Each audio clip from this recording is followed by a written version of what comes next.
Thank you and welcome back to the second segment of the show for today. The topic is the rise and fall of Adolf Hitler, and we're fortunate to have with us to talk about the rise and fall of this great German individual, Alana McLaughlin. And Alana, let's pick up where we left off the last time, because I was thinking in terms of some of the things you said in reference to his background and et cetera, but speak to him in reference to however you wish. In the last segment, I talked about how Adolf Hitler's background had a very vital part in what made him the man that we know today. And so, well, I take that back. The monster that we know today. And so I basically talked about how he grew up in a normal household for that day and time, and nothing was really out of the ordinary up until both his parents passed away by the time he was the age of 19, and he was denied entry into art school. A lesser known fact about Adolf Hitler, he was really into art, and he could draw. He could draw faces and buildings from memory, but when it came to drawing full bodies and copying off of something, he wasn't very good at that. And so he did not pass the test to the art school that he applied for, and he was denied entry. So then, at that point, both his parents were dead, and he was homeless. So he was a homeless man for a while. He would live in shelters or on mattresses wherever he could find, or even in train stations. Then he decided to go back again and try to apply to art school again. He was denied entry once again. And so then again, he was homeless, but he did get an inheritance from his sister that was supposed to be left for him when his mother passed. So then he did have a little money on him. So he decided to buy some new clothes and try to freshen up his life. He started attending anti-Semite meetings where he would listen to people speak about how Jewish people are going to run Germany into the ground. And so then he started to get up and speak himself. And then he made a reputation of being a great speaker.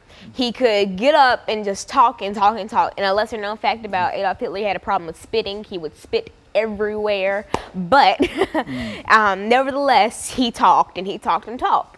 And so after he made this very good reputation of being this great speaker, he started the Nazi Germany movement, basically, where he created the swastika, and people started to wear the swastikas as patches on them or on pins, and that's what really started the rise of Nazi Germany.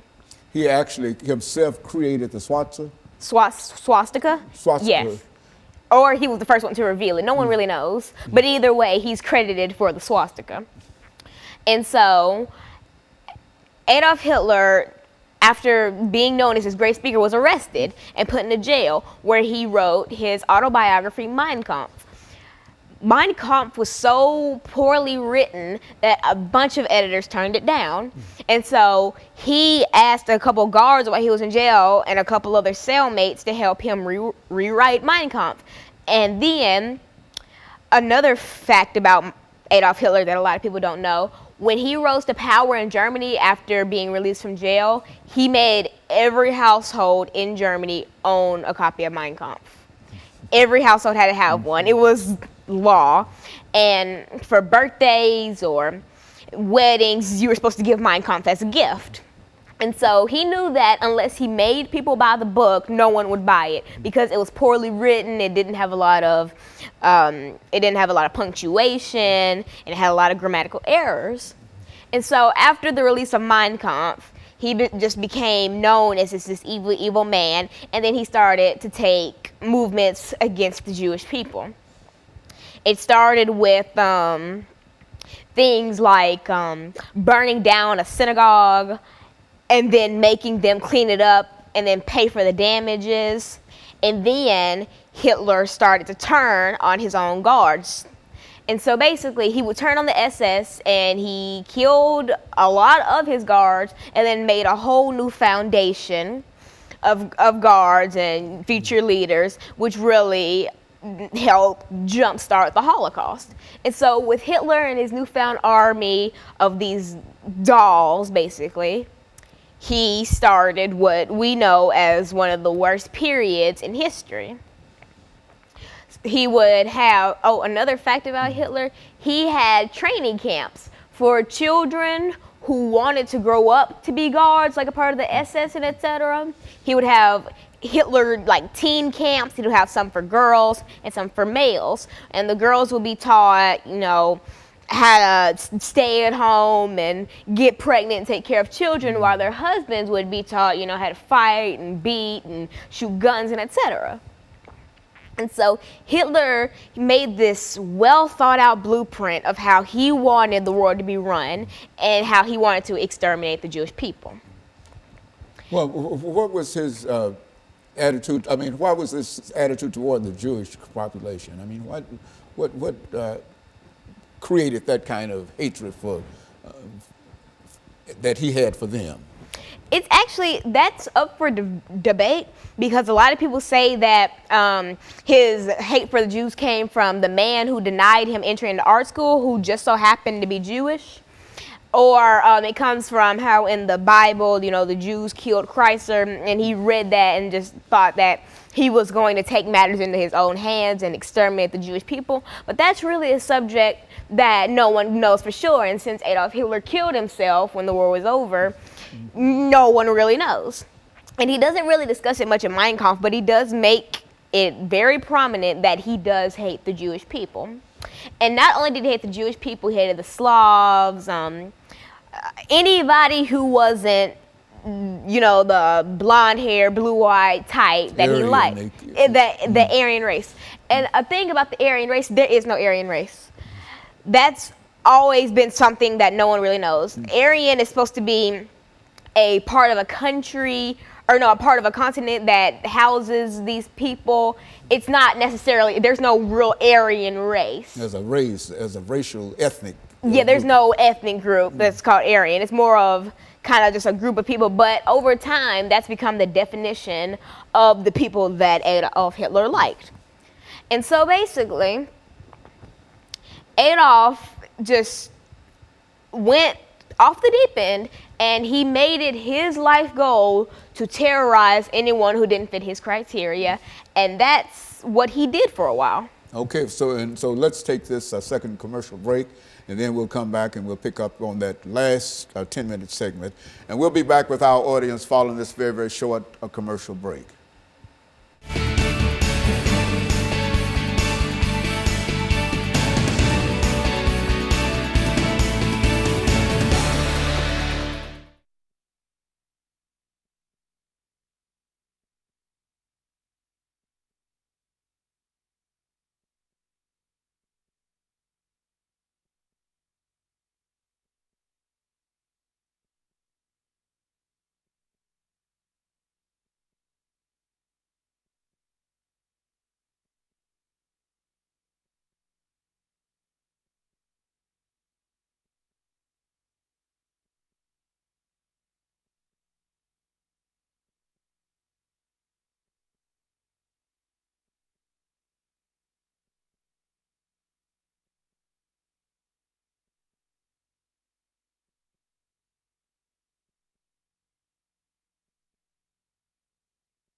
Thank you and welcome back to the final segment of the show for today. The issue is the rise and fall of Adolf Hitler, and Alana McLaughlin has given us some information about his rise, and I think now, Alana, you will talk about the fall and, in real sense, the demise of Adolf Hitler. Let's do it from that perspective, to bring in as much information as you can during this last 10 minutes, dealing with some of the high points in reference to his life. So in the last segment, I talked about the Hitler and his crazy mindset, and I really went into the Holocaust. And now in this segment, I'm going to basically talk about more of the fall of Adolf Hitler and the aftermath. All right. So it's nearing the end of the war. The guards of the concentration camps know it's near the end of the war. They know the time is near, that everything's about to be over. So they have the bright idea of trying to eliminate the lasting Jews and trying to make this Holocaust seem like it was all a hoax. So basically, what they would do is they would kill off the remaining Jews in the death camps or concentration camps, or in the work camps. They would kill them off, and they would try to tear down as much of the camp as they could. Like, for instance, Auschwitz. They killed the remaining people there, and they tried to tear down Auschwitz as much as they could. But luckily, they didn't tear down the whole thing. So if you just so happen to find where it is, I mean, there are a few lasting bricks. But another fact about the Holocaust, some survivors who barely survived Auschwitz came back to the site where they were held captive, over the years, and they would take a brick from Auschwitz and just keep it as memory. And the gate that says Auschwitz, it can be found in the U.S. Holocaust Museum, which I was fortunate enough to visit over the last couple weeks. I went there about 2 weeks ago.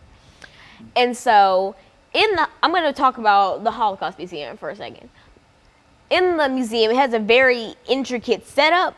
For instance, it has 4 floors, but you don't go, you go 1 floor and you keep going up. You go to the 4th floor and you go down. So you get on this big elevator, and they try to squish as many people in as they can to try to capture the essence, or capture a fracture of the essence of how it would be in a train car. And so this video shows up on a screen in the elevator, and it talks a little about the Holocaust, but not very much because they don't want to give much away. So you ride up to the very 4th floor, and in the 4th floor, it just talks about the rise of Adolf Hitler, his childhood and, the beginning of the Holocaust. But in a different section of the 4th floor, it gets deeper into the Holocaust. So after you leave the 4th floor, you walk through a staircase, or kind of like a little bridge, where if you look out of a window, you can see the lower floors. But a fun thing about it is, on the little glass panels of the museum, there are names of families that were involved in the Holocaust. So you'll see Horn and a lot of other names that were families of people who were killed in the Holocaust, and they're all etched into the glass. So you walk across this bridge, you enter the 3rd floor, which talks more in-depthly about the Holocaust, and they even have a train car, and it's not even a replica, an actual train car that they had to have flown in and dropped into the building, and they had to build the building around it. And so you can see that train car, and you walk through it where you can explore other divisions of the 3rd floor. After that, you walk down a staircase, and if you look out of a window by the staircase, it says, "Never forget, always remember." And so you see more of those bold yet simple statements around the Holocaust Museum. And like, for instance, outside of the Holocaust Museum, like on a door, or not on a door, but on kind of a wall, that etched in, it says, "You are my witnesses." And it's a passage, it's a little scripture from, I think, Isaiah in the Bible. And it says, "You are my witnesses." And so that really means that we bear witness for the people who can no longer tell their stories. And it is our duty as people who are living after this has happened, to tell our children and for them to tell their children, so that the memory of this is never forgotten. Because there are people out there and there are websites out there that try to chalk the Holocaust as a hoax. And you can find, and you have to be really careful where you look up information about the Holocaust, because you will find a lot of sites like that. They'll say concentration camps never existed, the Holocaust never happened, it was all fabricated, it all was all a war tactic or something like that. It's stuff that doesn't really make sense. And so we have to bear witness to these people. And so when you get done with the 3rd floor, you go to the 2nd one, and it has testimonials from people who happen to survive the Holocaust. And there's this one real popular testimonial about a woman who married the man who saved her, or a man from the army who came and, you know, rescued the people that were in her camp. And so after you take a walk around the 1st floor, you'll, oh, I forgot an essential part of the 1st floor, the shoes. It depends on what time of the year you go, but you will see shoes from the Holocaust. There are children's shoes, women's shoes, and you see a lot of heels and stuff, and it really shows that these people didn't know what they were getting into, because who would wear heels to go work in go die in a death camp? And so it really shows how these people were fabricated and lied to, only saying, oh, they would be going to work. And they just ended up being killed. And so they were just swept off the street by the armies, by Hitler's armies, and placed into the Holocaust. Either that, or they were lied to, and the whole Holocaust was sugar-coated. And another thing about sugar-coating, when the Red Cross would come and inspect the camps, they wouldn't wash them up beautifully.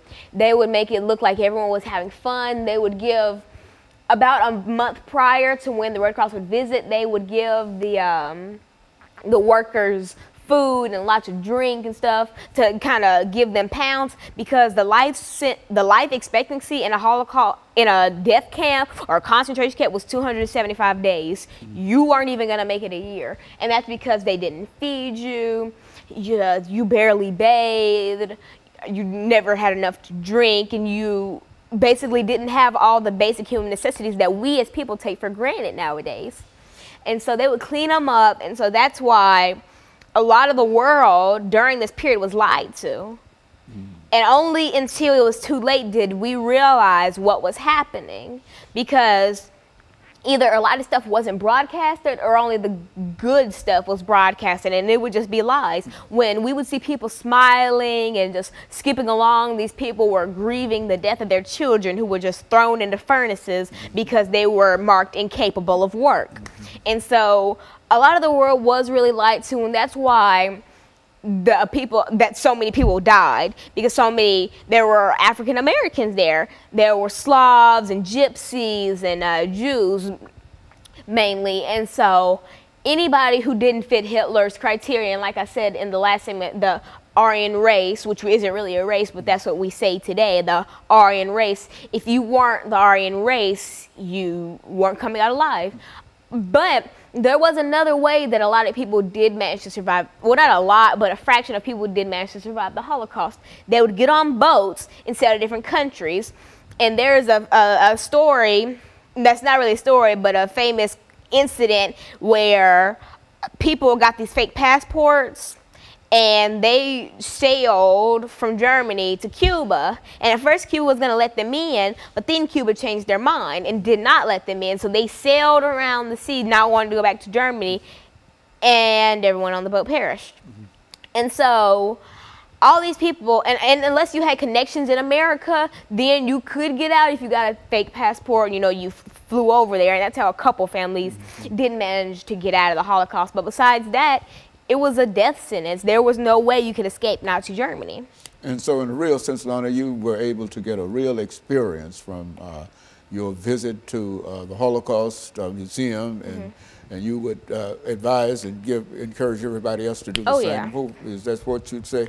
And I forgot to mention the first floor and the very last floor of the Holocaust Museum says the Hall of Remembrance, and there's an everlasting fire, and it's always reminding you to remember. And of course, let me encourage you to tune in again next week to another informative edition of Comments. Thank you, and good morning.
Put that over there for me. Yeah. Hey, Doc, how you been doing? Well, I think everything's well with me. Everything's well with me. That's good. The second of 5 we have for today, and so I'm out of here. After this, you're done? No, this is the second show. Okay. 3 more after this. Okay. We got a pretty good lineup, you know. We got a group coming in talking about the golden generation. What is that? I mean. That's all our young folks. You know, Oh, okay. they call these the broken generation. The disconnected generation, yeah. And then we got one dealing with unique gents, which is sort of a mentoring kind of program. Then we got a group dealing with facets of domestic, of child abuse. Of child abuse. You put that in, okay. So child abuse, you're dealing with that too? Child abuse. I've got a couple of ministers coming in. Okay. Walker Who? Joe Walker? and Kevin Walker Okay. and Simmons, Uh-huh. Reverend Dr. Simmons, Forrest Simmons or whatever. And so we got a good lineup. That's good, man. That's good. I got a fellow by the name of Lewis Baldwin coming in. Yeah, Confederate flag. well, The change in racial. yeah, that's a climate. Climate. That's a hot topic today. That is a Yeah, hot topic. topic. Very So, hot topic. You don't get so I thought of that immediately. Yeah, that's it. That's it. So you got a lot of information in reference to. Yeah, I think so. Yeah, I think so. Yeah. You know, my wife. You know, since all of this forest bashing is going on now, my wife is from a city that was named in honor of Nathan Bedford Forrest. Forest City, Arkansas. You're from Arkansas too, I'm huh? from Hope, Arkansas. Yeah. Bill Clinton's hometown. Hey, I told everybody I was going to be the most important person coming out of Hope, Arkansas. Yeah, well, you got it. Get him president. You know, I went to Hope. I was on my way to Marshall, Texas, and I stopped in Hope. Okay, Yeah, and I picked up some memorabilia. You didn't get any watermelon. Yeah, that's right. Yeah, Hope, Arkansas. Yeah. That's my town. So you're both from Arkansas. We're both from Arkansas. Met in the middle, you know. I'm Yeah. up on one end of the state and she's on another end of the Yeah. state, and we met at Pine Bluff, Arkansas. Well, you know, my wife is from Greenville, Mississippi, which is not far from the Arkansas line. Very good. Yeah, and I'm from Alabama, of course. Yeah.